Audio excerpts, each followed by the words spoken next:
Hi, magandang hapon po sa inyo lahat. Ito po si Ronnie Lago. Kasama po natin si Mr. Elmer Gestopa, the winner, our second winner of the Hulaan Mo contest sa ating pong balita.com. To help me with the handing of the check for Mr. Gestopa is Anthony Bueno. And here's your $100 check.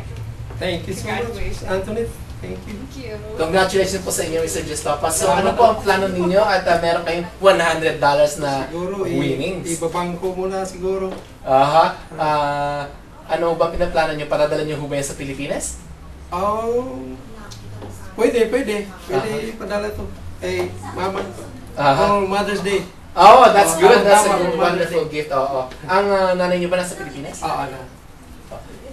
Anyway, Mr. Gestopo, congratulations po sa inyo ulit, no? Thank you. Thank you for those who have joined our contest, Hulaan Mo, at meron pa po tayong mga ibang nanalo po, no, na hopefully ma-record po natin dito.